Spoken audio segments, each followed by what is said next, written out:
Jack Miller. Amy Dargan. It's been quite a year for you. One you'll probably look back on with mixed emotions.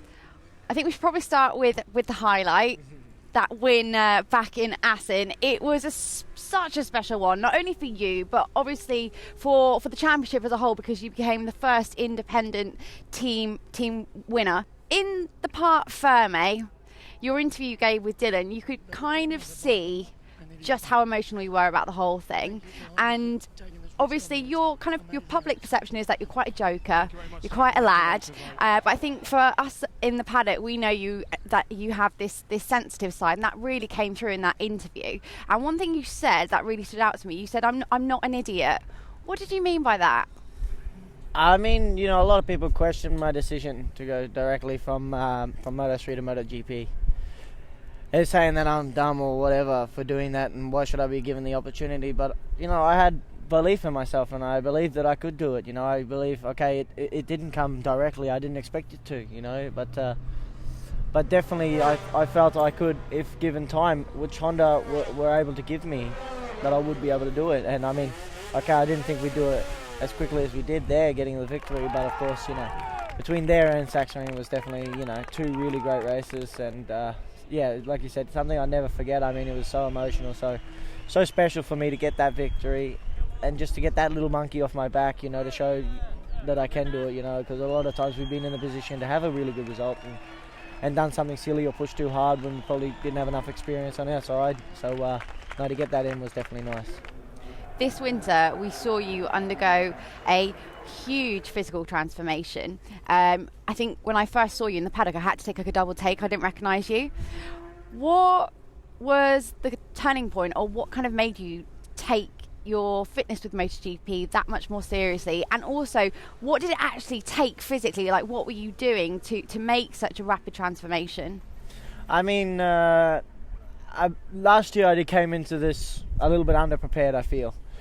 And then this year I really, my main goal was, okay, this winter I'm really going to hit it hard, try and do the best I can, changed up everything basically. And no, I think it really paid off for her. But the problem was, like, 3 weeks before the first test, I broke my leg, so badly, and I had a massive operation on it to get it all put back in together.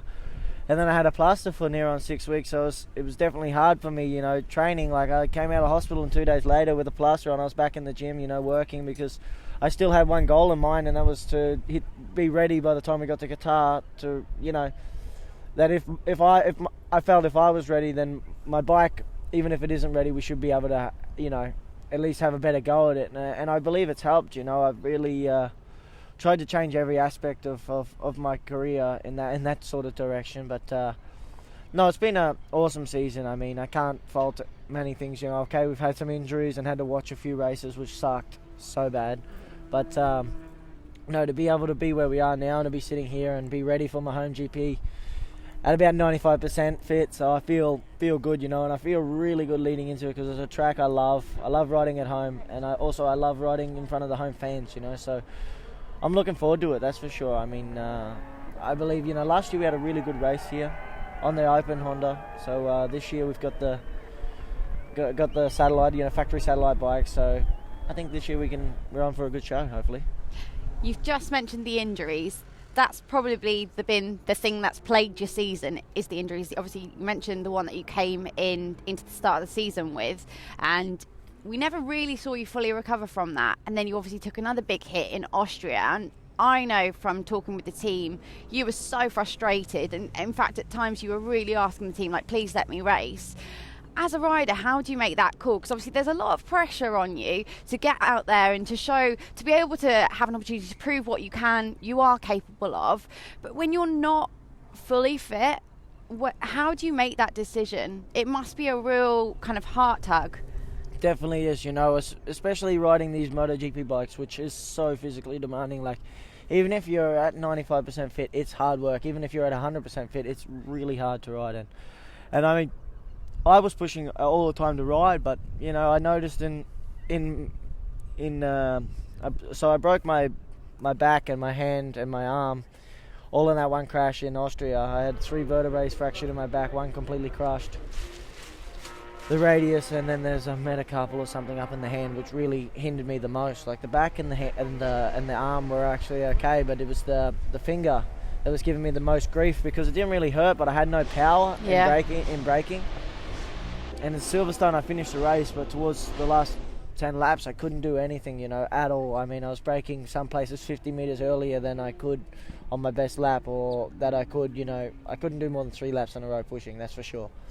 So it was really, really hard for me. And then in Misano, I was seeing the weekend, it felt really good on Friday free practice 1. Yeah.